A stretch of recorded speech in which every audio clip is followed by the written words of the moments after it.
할렐루야, 안녕하세요. 이목사 음악방송 시청자 여러분, 이목사의 음악방송 12번째 이야기를 시작해 보겠습니다. 여러분 혹시 패밀리, 이 가족의 어원을 아십니까? 저는 이 패밀리의 어원을 몰랐었는데요, 이번에 처음 알게 되었습니다. 참 놀라운 단어구나 라는 것을 느낄 수밖에 없었어요. 그 어원은 한국어 뜻으로 이야기를 하면요, 아버지, 어머니, 나는 당신을 사랑합니다 라고 합니다. 이 패밀리가 영어니까 스펠링이 F-A-M-I-L-Y로 쓰여져 있잖아요.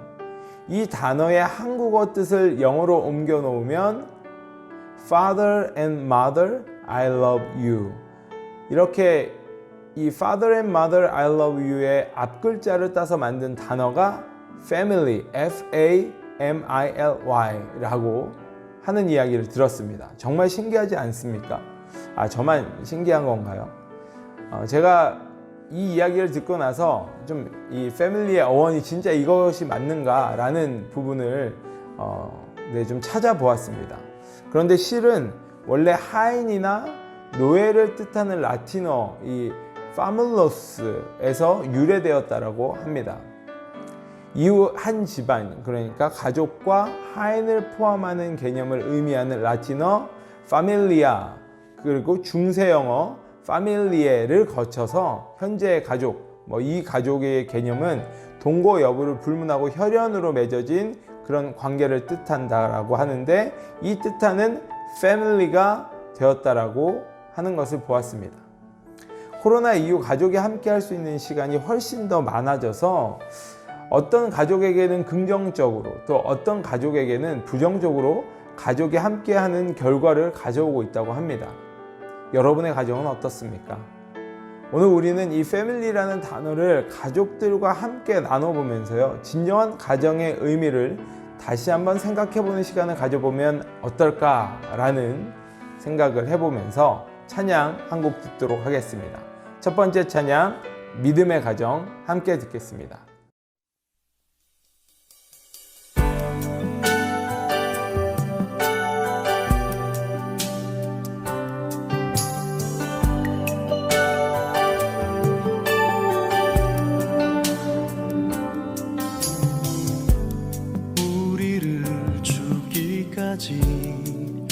사랑한 그 사랑으로 당신을 사랑하리.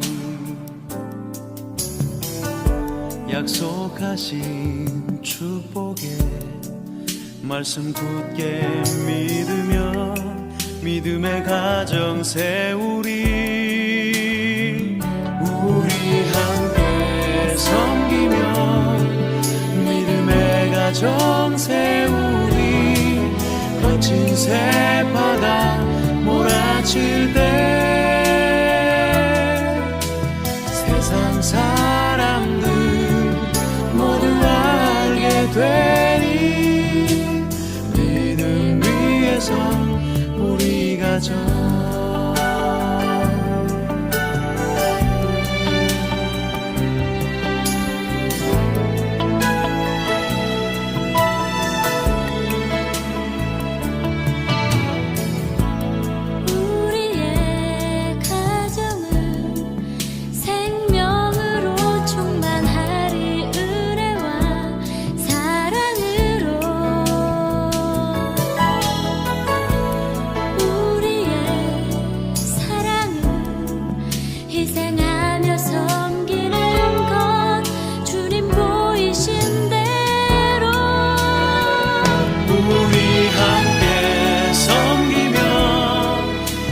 모습 닮아가리.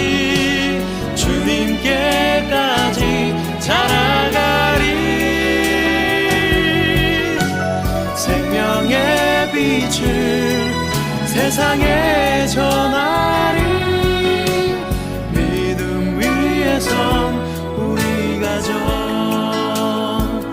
우리 함께 섬기며 믿음의 가정 세우리. 거친 새파도 두렵잖네.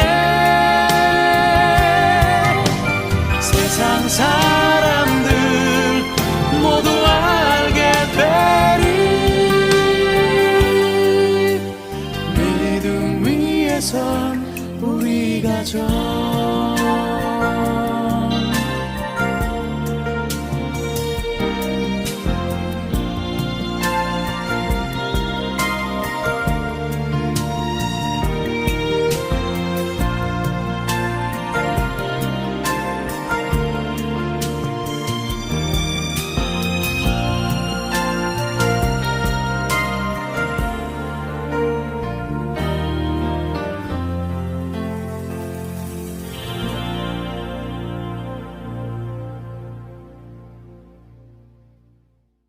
사실 이 음악, 우리가 방금 들었던 믿음의 가정이라는 이 찬양은요, 결혼식 축가로 굉장히 많이 불리는 찬양인데요, 특별히 이 가사 중에 우리 함께 섬기며 믿음의 가정 세우리 라는 이 가사는요, 가정 공동체의 구성원들이 각자가 서로에게 어떻게 대해야 하는지를 잘 생각하게 해주는 가사라고 저는 생각을 합니다.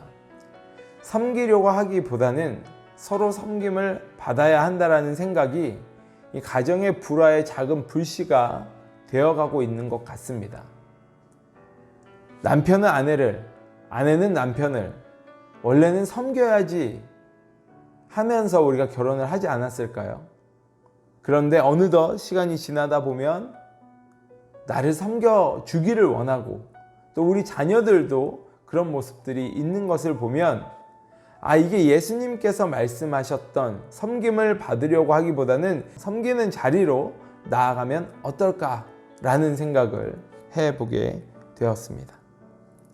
부모님이 먼저 섬김의 자리로 나아가 이 자녀에게 이 패밀리의 어원을 알려주면요, 이게 무슨 글자의 약자다, 이 이야기도 함께 이야기를 해주면요, 아마 여러분 때문에 오늘 여러분의 가정에 평안이 찾아오지 않을까라는 생각을 해봅니다.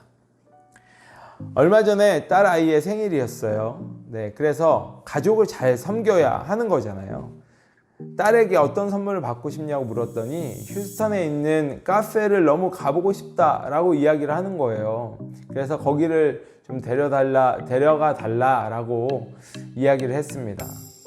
제가 순간 내가 왜 물어봤을까? 제가 살고 있는 이 어스틴에서 휴스턴까지는요 2시간 반 정도 차로 운전을 해서 가야 됩니다. 내가 왜 이런 질문을 했을까? 순간 엄청 후회하기도 했었습니다. 왕복 5시간. 그리고 평일에는 갈 수가 없잖아요. 토요일에도 저는 이제 주일을 준비해야 되기 때문에 움직일 수 없는 상황이어서 저희 가정은 주일 예배를 드리고 난 이후에 휴스턴을 다녀오기로 했습니다. 물론 당일 달려갔다가 다시 돌아올 계획을 하고 말이죠. 휴스턴으로 출발을 하여서 열심히 달렸습니다. 그런데 2시간 가까이를 달려가는 중에요, 차가 밀리기 시작하는 거예요.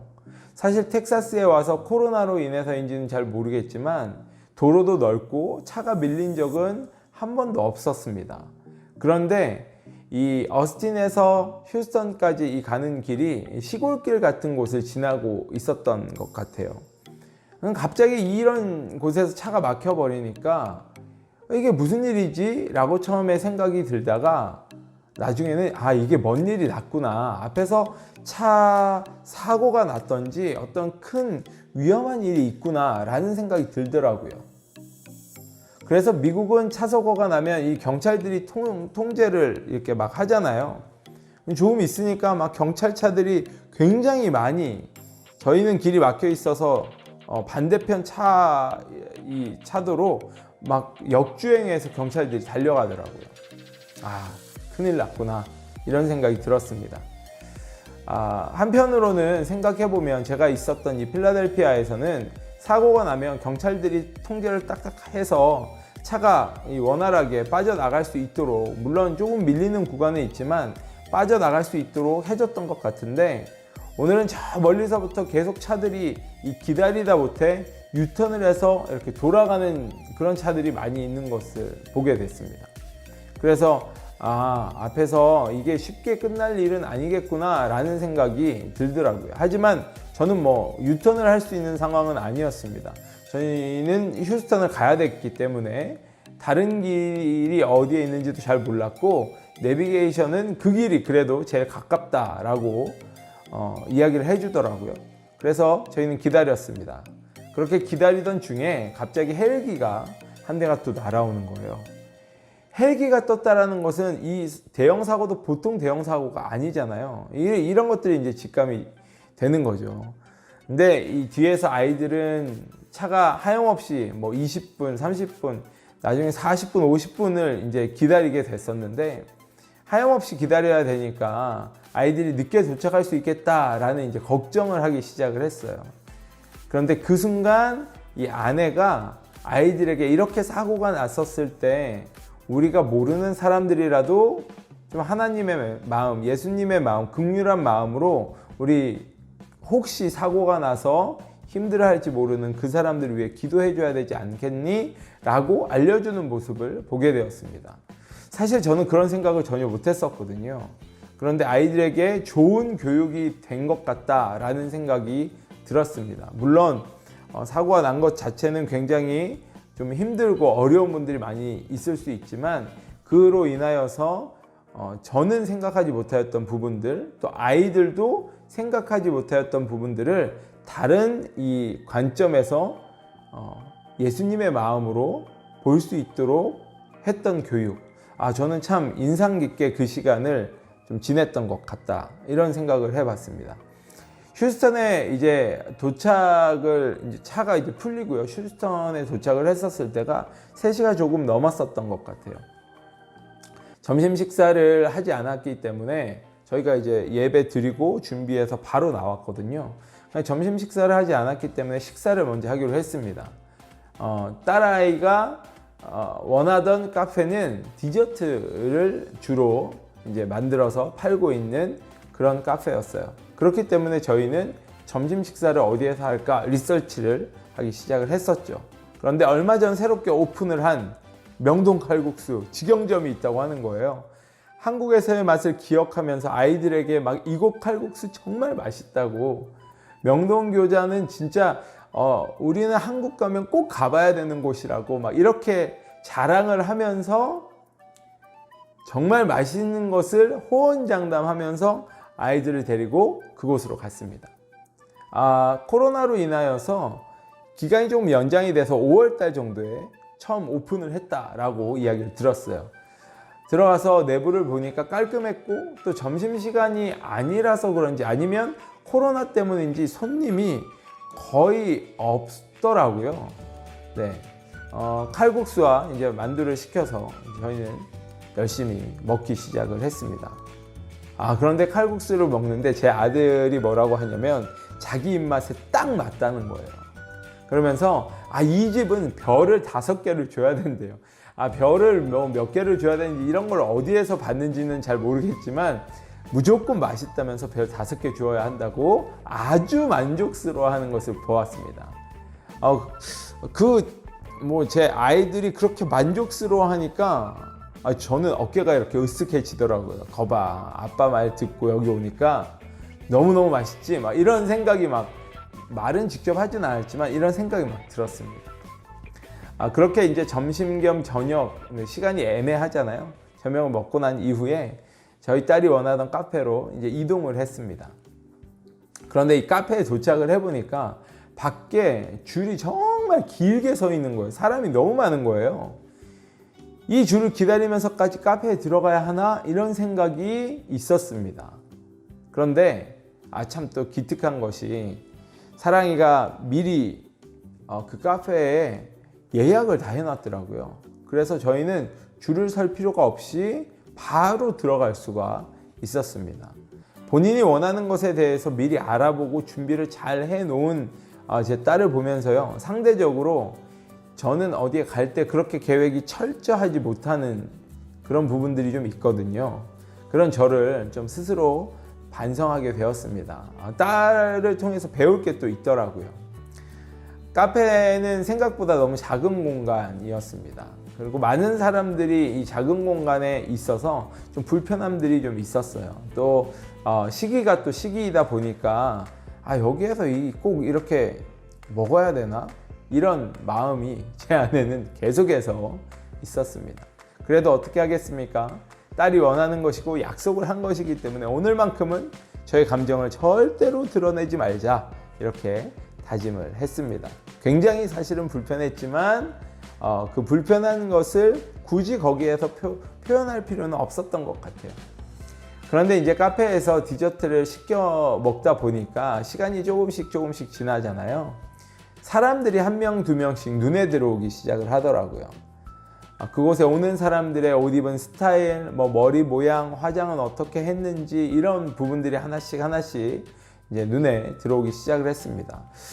참 신기한 것은 거기 그 카페는 한국의 이 가수들을 이제 테마를 잡아서 꾸며놓고 하는 그런 카페였어요. 한류의 열풍이 있는 카페였죠.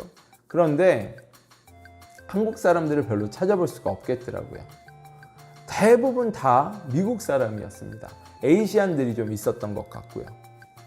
그래서 한류 열풍이 정말 미국에도 이렇게 대단하구나 라는 그런 생각들이 들더라고요. 얼마 전에 제가 이 뉴스를 봤는데 한국 이 BTS인가요? BTS 이 가수가 또 이 미국에서 이 음원으로 인하여서 굉장히 높은 그런 1등인가 2등인가를 차지했다라는 이런 이야기들도 제가 좀 들은, 이 기사를 읽은 적이 있습니다. 한류 열풍이 제가 생각했던 것보다 미국에 훨씬 더 영향이 크구나 라는 부분들을 느낄 수 있었습니다. 한국 가수들을 좋아하는 미국 아이들의 이 모습을 제가 이제 봤다고 했잖아요.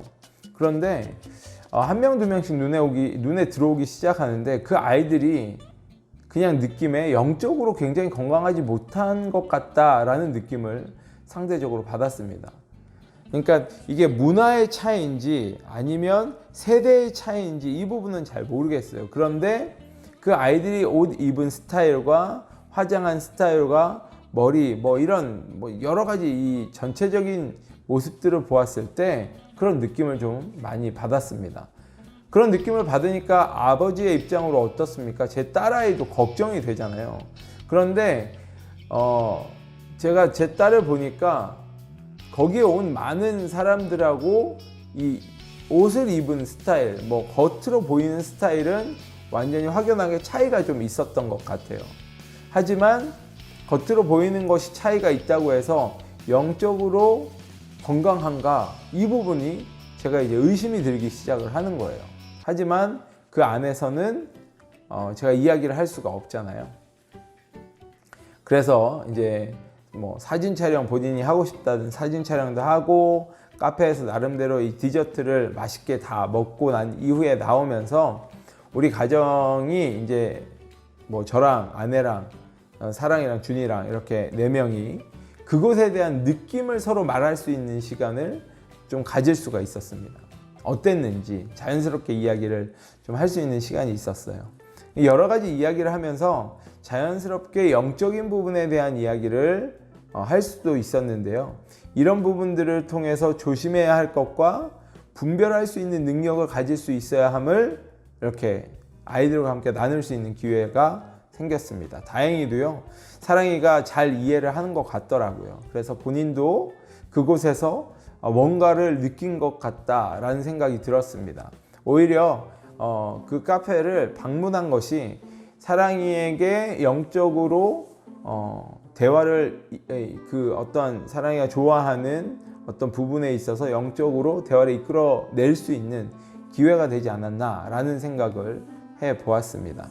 하나님께서 또 이런 시간들을 통하여서 조금씩 분별력을 가질 수 있도록 스스로가 또 분별력을 가질 수 있도록 도와주시는 것 같아요.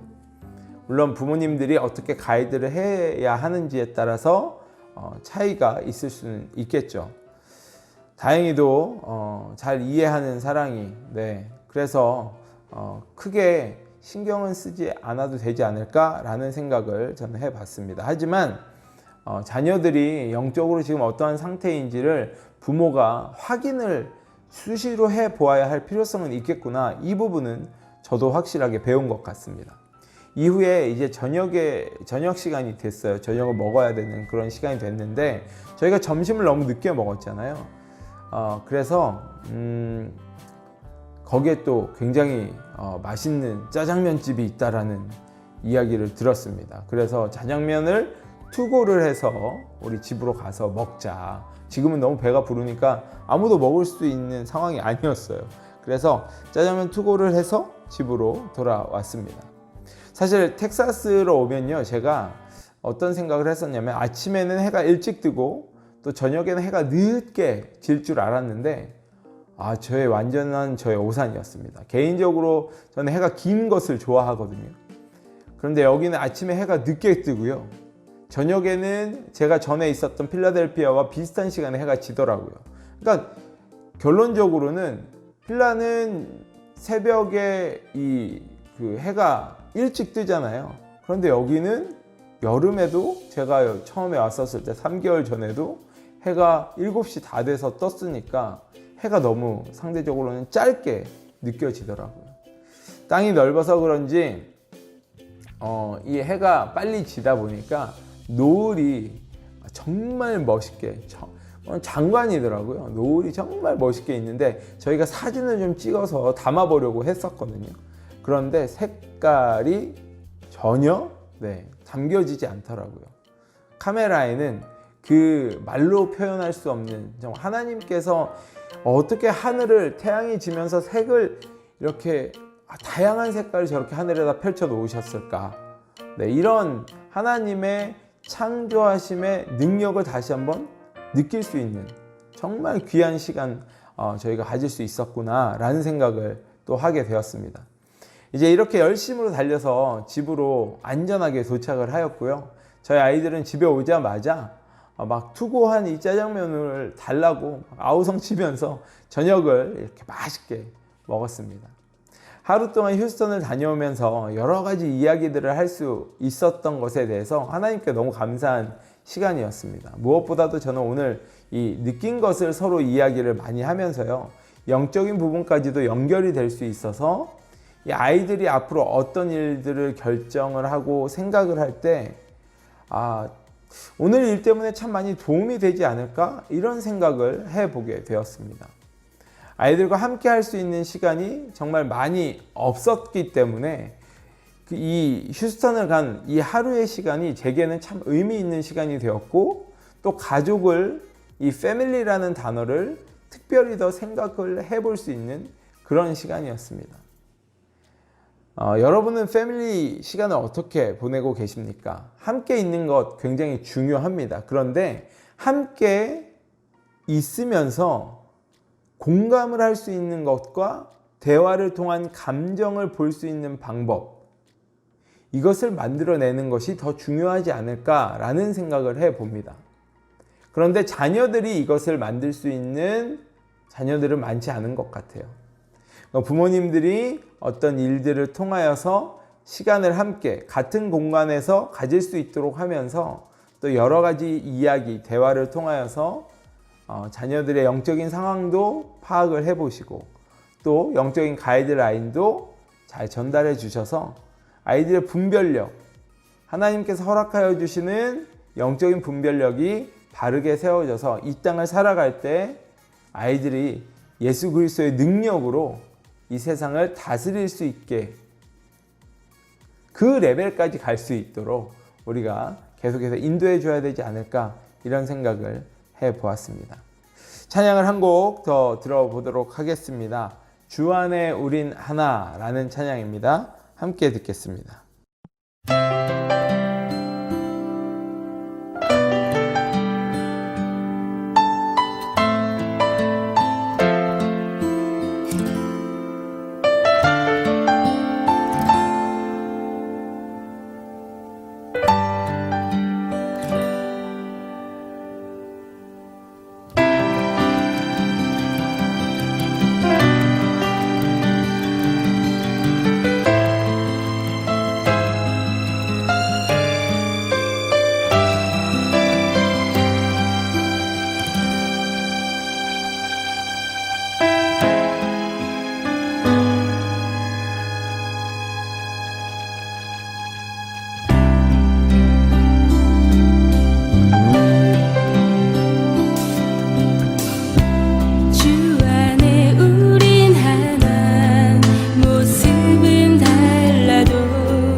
행복하리. 주님 우리 안에 함께 하시니 형제자매의 기쁨과 슬픔 느끼네. 내 안에 있는 주님 모습 보내 그분 기뻐하시네.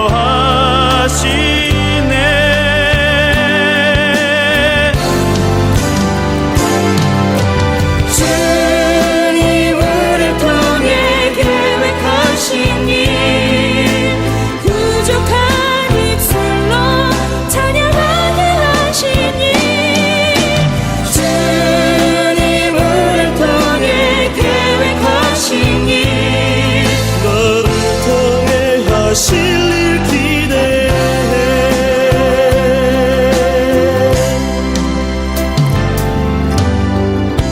주 안에 우린 하나 모습은 달라도 예수님 한 분만 바라네.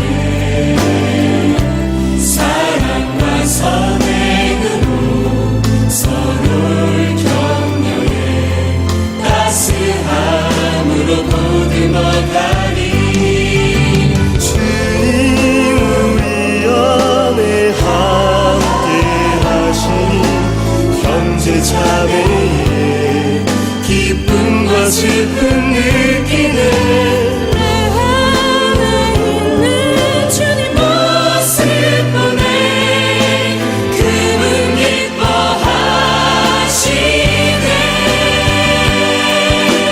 그분 기뻐하시네. 주님을 통해 계획하신 일 부족한 입술로 찬양하게 하시니 주님을 통해 계획하신 일 너를 통해 하실 기대. 주님을 통해 계획하신 일 부족한 입술로 찬양하게 하시니 주님을 통해 계획하신 일 너를 통해 하실 기대. 주님을 통해 계획하신 일 부족한 입술로 찬양하게 하시니 주님을 통해 계획하신 일 너를 통해 하실 기대. 너를 통해 하실 기대. 우리 통해 하실 기대.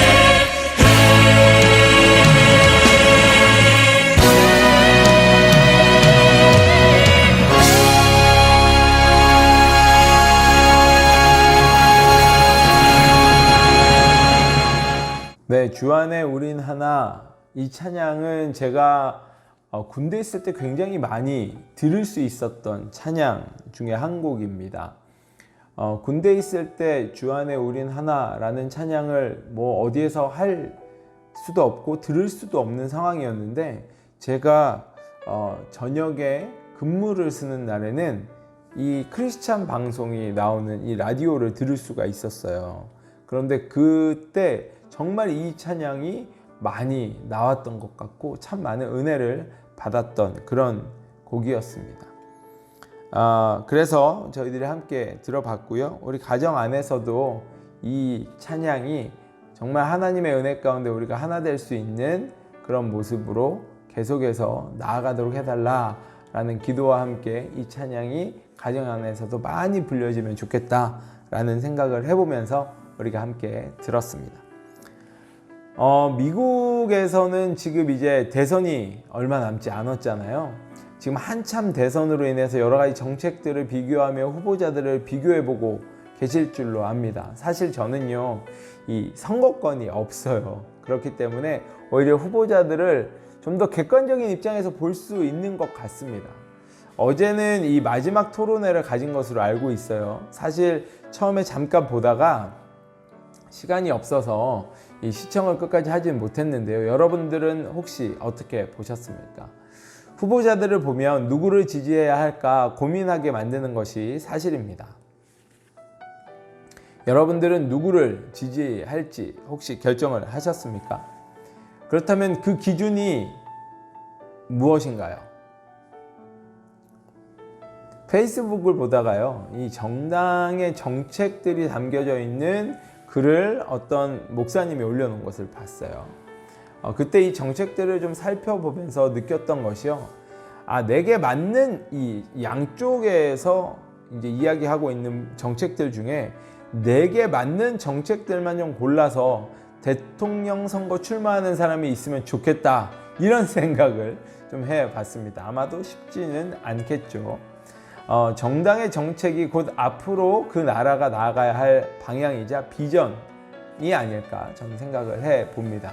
선거를 하기에 앞서서 여러분들은 각 대통령 후보의 정책들을 꼭 한 번씩 살펴보시면 좋겠다라는 생각을 해보았습니다. 제가 어렸을 때 그런 이야기를 들었거든요. 이제 정책도 모르고 그 사람에 대해서도 잘 모르니까 무조건 1번 나오는 사람이 좋다, 무조건 2번 나오는 사람이 좋다, 이런 식으로 이야기하시는 분들 많이 봤어요.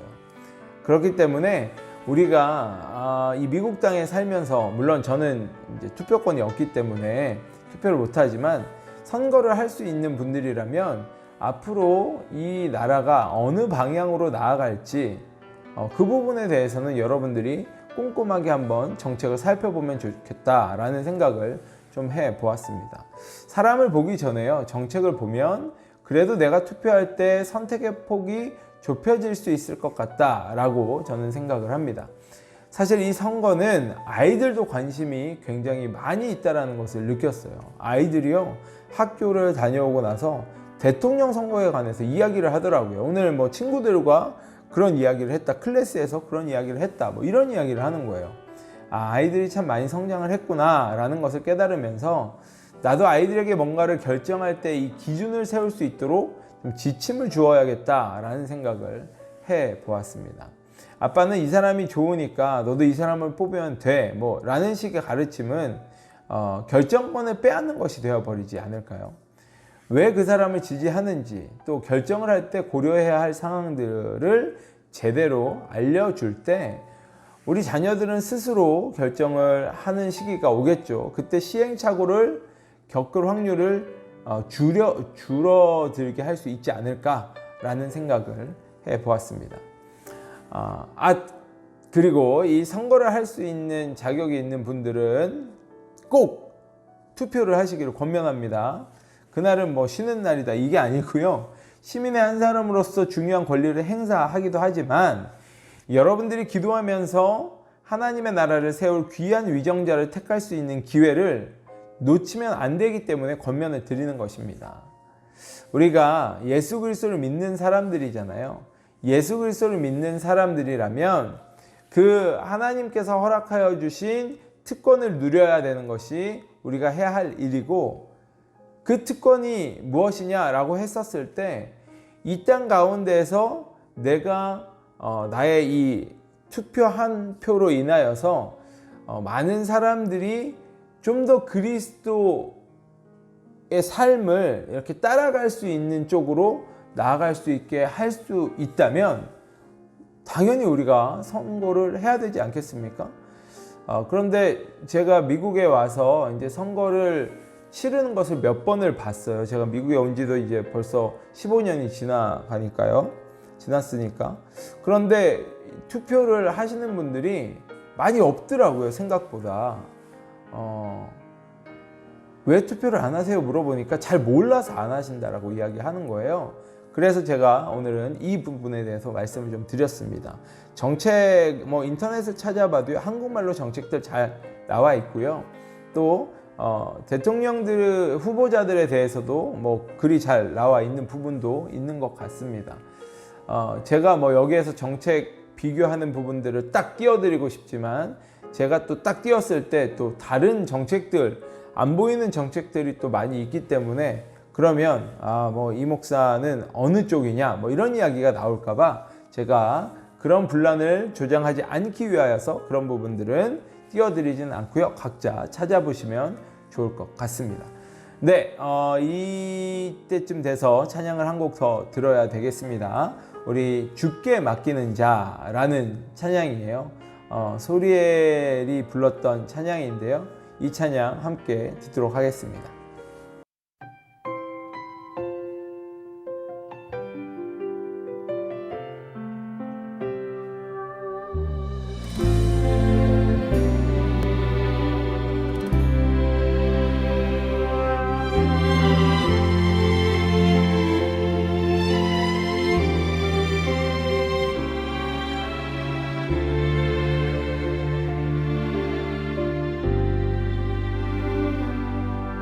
주를 사랑함으로 주를 따르는 것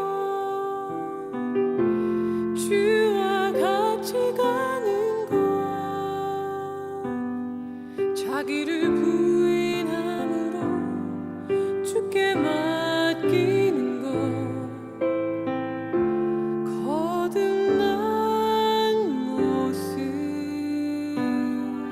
주를 영접하는 것, 주를 전하는 것, 주를 인정하는 것, 자기를 포기함으로 삶을 드리는 것, 주께서 인도해 자기의 십자가 지고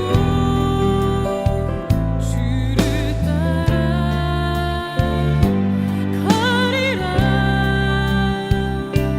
세상에 그 어떤 부와 명예도 주보다 귀할 순 없어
네, 찬양 잘 들었습니다. 정말 이 은혜가 있는 찬양들은요, 가슴을 울리는 뭔가가 있는 것 같습니다. 네, 그냥 노래가 좋다, 감정적으로 이 가사를 들었을 때, 이 멜로디를 들었을 때 좋다, 이런 부분이 아니고요.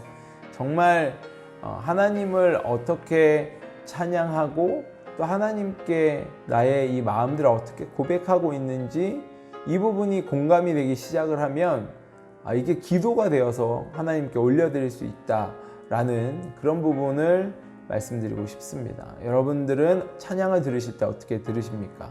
우리가 이 찬양을 들을 때 정말 함께 공감하며 하나님 앞에 기도하면서 나아가면 좋겠다라는 생각을 해봅니다. 제가 요즘 제자훈련 받고 있다라고 말씀을 드렸잖아요. 여러 가지 이유에서 훈련을 받고 있지만 개인적으로는 저는 목사이기도 하지만요, 아직도 하나님 앞에서 배워야 될 것들이 너무나 많이 있구나라는 것을 느낄 때가 참 많이 있어요. 그리고 하나님을 알아가야 할 것이 제가 나눠줄 수 있는 것보다 훨씬 더 지금의 상황에서는 필요하구나라는 것을 많이 느꼈습니다. 그렇기에 이 제자훈련에 기회가 있어서 제자훈련을 받고 있는데요. 이 제자훈련을 통하여서 지금 훈련하고 있는 부분 중에 하나가 항해키라는 이 항해키를 통하여서 그리스도가 이끄는 삶에 대해서 이 설명을 할 수 있는 이런 훈련을 지금 받고 있습니다. 저도 이 항해키를 설명해야 하는 부분을 이제 연습을 계속해서 하고 있는데 이 부분 연습을 하다 보니까 뭔가 이렇게 그리스도인의 삶이 간단하면서도 우리가 꼭 생각해 보아야 할 필요 요소들이 다 들어있구나, 이 항해키에. 그래서 이 음악 방송을 통해서 여러분들과도 한번 나누면 좋겠다라는 생각을 해 보았습니다. 그래서 제가 이 항해키 연습하고 있는 부분을 영상으로 한번 만들어 봤어요. 그래서 여러분들과 함께 나눠보고 또 여러분들은 이 항해키를 보면서 어떤 여러분들의 삶이 그리스도인의 삶으로 잘 사라지고 있는가, 이 부분을 확인하고 점검해 볼 수 있지 않을까, 이런 생각을 해보면서 이렇게 만들어 봤습니다. 우리가 한번 같이 들어보면 좋겠다라는 생각을 해봅니다. 한번 들어보겠습니다. 예수 그리스도가 내 삶의 주인이 되시면 내가 하나님의 자녀임과 그분이 나의 구원자이심을 믿게 됩니다. 이것이 구원의 확신입니다. 그리고 하나님의 자녀라면 하나님이 어떤 분이신지가 궁금해질 수밖에 없습니다. 이것이 하나님의 속성인데, 하나님을 알아가기 시작하면 그분은 나에게 성경을 통하여서 그분을 알려주십니다. 또 나는 기도로 하나님과 소통하게 됩니다. 이 관계가 하나님과 나의 수직 관계라고 이야기할 수 있습니다. 이 관계가 성립이 되면 하나님을 사랑하듯 이웃을 사랑하게 됩니다. 공동체 안에서 교제를 통해 하나님의 사랑을 실천하게 되고 전도를 통해 예수를 전달하게 됩니다. 이 전도는 삶으로 예수를 드러내는 것입니다. 하나님과 나와의 관계가 수직이라면 공동체와 나와의 관계는 교제와 전도로 수평의 관계가 되는 것이죠. 이것이 십자가의 수직과 수평의 관계 완성이 되는 것이라고 이야기할 수 있습니다. 이렇게 십자가의 수직과 수평의 삶을 사는 것이 성령 충만의 삶이다 라고 이야기하고, 이 성령 충만의 삶은 곧 성경, 기도, 교제, 전도의 모습이 모두 다 드러나는 것입니다. 하지만 성령 충만하더라도 이 땅에서의 삶을 살아갈 때에 피할 수 없는 것이 한 가지가 있는데요. 그것이 무엇이냐면 시험입니다. 시련은 견디고 유혹은 피하고 테스트는 기쁘게 감당해야 할 시험이 있는데요. 이 순서들이 엇갈려 버리면 더 큰 시련으로 가게 될 수도 있습니다. 시험을 이길 수 있는 법은 하나님 앞에서 즉시 온전히 기쁘게 순종하는 자리로 나아가는 것입니다. 순종은 내 생각으로 계산하는 것은 아닙니다. 허락하신 말씀에 온전히 순종할 때 시험을 이기고 주님은 우리를 그분의 온전한 사역의 자리로 부르고 계신다라는 것, 이것을 우리는 기억해야 할 것입니다. 그리스도인의 사역은 내가 먼저 십자가의 온전한 관계가 바르게 세워질 때, 즉 수직과 수평의 관계가 균형을 잡혀 바르게 세워질 때 비로소 허락하시는 주님의 사명인 것이죠. 이렇게 온전한 십자가의 관계로 수직과 수평이 온전한 균형을 이루는 것이 그리스도가 다스리는 삶이다 라고 할 수 있고요. 내 삶의 이 항해 키를 주님께 온전히 내어드릴 때 주님은 내 삶을 그분이 원하시는 것으로 인도해 가신다 라고 우리는 이야기할 수가 있습니다. 여러분, 그리스도인은 내 삶을 내가 사는 것이 아니라 내 삶의 이 항해 키를 주님께 내어드리는 것입니다. 네, 여러분들 어떠셨습니까? 이 항해 키는요, 제가 아직 연습하고 있는 부분이에요. 연습하고 있는 부분이라서 좀 중간중간에 매끄럽지 못한 부분도 아직 있는 것 같다라고 이제 생각을 합니다. 하지만 여러분들은 그리스도가 이 다스리는 삶을 살고 계신지 이 부분을 통해서 확인은 해볼 수 있지 않을까라는 생각을 좀 해봤습니다. 이 항해 키와 자신의 삶을 비교해 보면 나의 삶의 위치가 어디쯤 있는지가 확인이 되더라고요. 여러분들 이 항해 키를 통하여서 여러분들의 지금의 현재 그리스도인들의 삶의 위치가 어느 정도인지 확인을 해보시고 도전을 받으시고 또 가능하다면 이 항해 키를 여러분들도 함께 암송을 하셔서 그리스도인들의 삶이 어떤 삶이 되어야 되는가, 이 부분을 좀 함께 기억하시면 좋지 않을까 이런 생각을 해봅니다.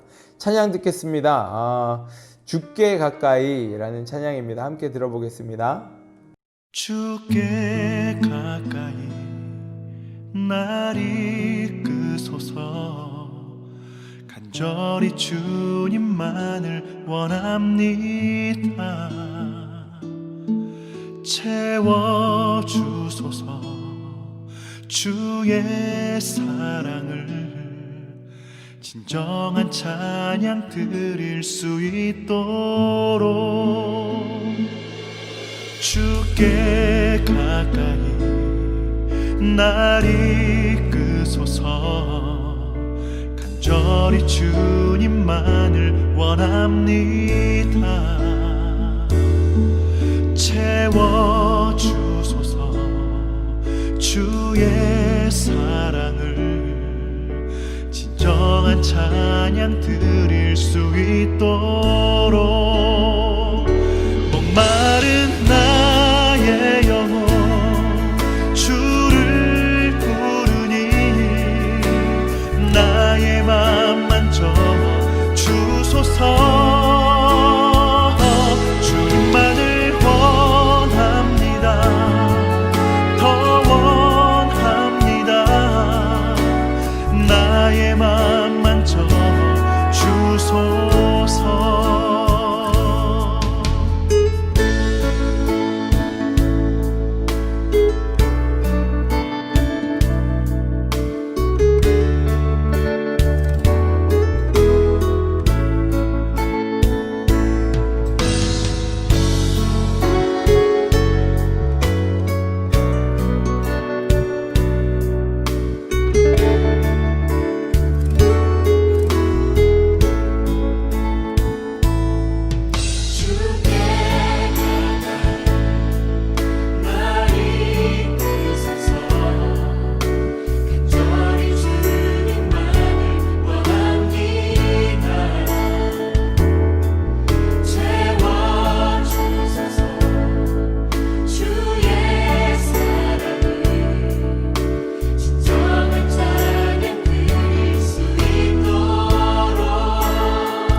채워 주소서.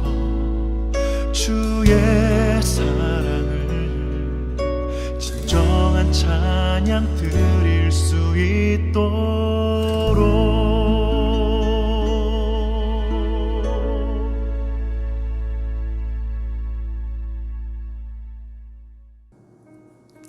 네, 찬양 잘 들었습니다. 주님께 항상 이렇게 기도할 것이 필요한 것 같아요. 주님께 가까이 나아가고 싶지만 나아가지 못하는 분들, 내 힘과 내 노력으로 나아가려고 하니까 그렇지 않을까라는 생각을 해봅니다. 주님께 부탁하는 거죠. 성령님을 초청하면서 날 이끌어 달라고 우리가 부탁을 할 때 성령님께서는 우리 가운데 함께하여 주시고 우리를 인도하여 주실 것입니다. 그리고 이 찬양을 통하여서 또 많은 은혜 여러분들이 함께 받으셨을 줄로 믿습니다. 네, 오늘 제가 지난주에 이제 신명기 말씀 다 마쳤잖아요. 오늘은 여호수아 말씀을 우리가 함께 좀 나누는 시간을 가져볼까 합니다. 여호수아는 총 24장으로 되어 있어요. 그런데 제가 20장을 이제 기준으로 해서 계속해서 말씀을 좀 나눈 부분들이 있는데, 이 20장으로 하니까 이 분량이 이번 주와 다음 주가 좀 안 맞을 것 같아서 여호수아는 12장, 12장까지만 하고요. 다음 주에 13장부터 24장까지 또 녹화를 해서 함께 나누도록 준비를 했습니다. 네, 여호수아 말씀을 우리가 듣고 오늘 음악방송 마무리를 해야 될 것 같은데요. 여러분들의 일주일간의 삶이 매일매일 하나님의 은혜 가운데 정말 성령의 충만함이 임한, 그래서 이 성령의 충만함을 통하여서 내가 살아나는 것뿐만이 아니라 내 가족이 살아나고 내 주변의 많은 공동체가 살아날 수 있도록 여러분 예수님과 동행하는 삶 사시기를 주님의 이름으로 기도합니다. 저도 여러분들이 그런 삶을 살 수 있도록 계속해서 하나님 앞에 기도하며 나아가도록 하겠습니다. 한 주 동안 승리하시고요. 오늘도 우리가 하나님 말씀으로 마무리를 하니까 이 말씀 끝까지 잘 들으시고 이 말씀을 통하여서 은혜 받으시고 그 말씀으로 하루를 승리하시기를 바랍니다. 여호수아 말씀 요약입니다. 여호수아 1장에서는 여호와께서 여호수아에게 강하고 담대하라고 말씀하시면서 이스라엘을 인도하라고 명령하십니다. 여호수아 2장에서는 여호수아가 시딤에서 여리고로 정탐꾼을 보내어 기생 라합을 만나게 됩니다. 여호수아 3장에서는 여호와가 요단강을 건너는 법을 알려주시고 믿음으로 여호와의 궤를 맨 제사장들이 요단강에 발을 담그고 서니 물이 끊어지는 것이 기록이 되어져 있습니다. 여호수아 4장에서는 요단강에서 가져온 돌 12개, 이 돌들은 무슨 뜻이 있습니까? 요단강 물이 여호와의 언약궤 앞에서 끊어졌다. 이런 일들을 하신 이유가 무엇입니까? 여호와의 손이 강하고 평생 너의 하나님을 섬기게 하기 위하여서이다 라고 기록이 되어져 있습니다. 여호수아 5장에서는 여호수아가 길갈에서 할례를 시행합니다. 애굽에서 나온 자들은 할례를 받지 못하였기 때문에 시행을 하게 된 것입니다.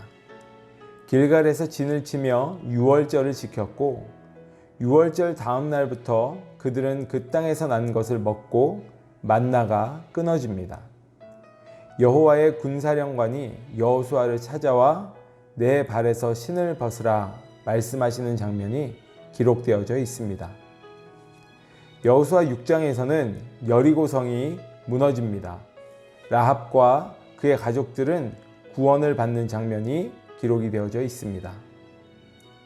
여호수아 7장에서는 아간이 범죄함으로 아이성 전투에서 이스라엘이 패하게 되는 장면이 기록되어져 있습니다. 아간과 가족들은 돌에 맞아 죽고 이곳을 아골골짝이라고 칭합니다. 여호수아 8장에서는 아이성을 점령한 이후에 여호수아는 모세가 이스라엘 백성 앞에서 쓴 율법을 베껴서 돌에 기록하고 그리심산에서 에발산의 축복과 저주를 합니다. 여호수아 9장에서는 기브온 족속의 꾀에 넘어가 그들과 조약을 맺은 여호수아가 기록되어져 있습니다. 기브온 족속들이 하나님의 명성을 듣고 하나님을 두려워하였기 때문입니다. 여호수아 10장에서는 기브온을 치려고 했던 예루살렘 왕 아도니세덱과 다른 왕들, 여호와께서 우박으로 대적자들을 치시는 장면이 기록이 되어져 있습니다. 이는 이스라엘의 칼에 죽은 자보다 많다라고 기록이 되어져 있고, 아모리 사람을 이스라엘에게 넘겨주는 그날에 해와 달이 멈춘 장면도 나와 있습니다. 계속 전쟁을 통하여 가데스 바네아에서 가사에 이르기까지, 또 고센의 모든 지역에서 기브온에 이르기까지 정복하는 장면이 기록되어져 있습니다. 여호수아 11장에서는 북쪽 왕들을 정복하는 장면이 네게부 전 지역, 고센 전 지역, 서쪽 평지, 아라바, 이스라엘 산지와 평지를 다 차지합니다.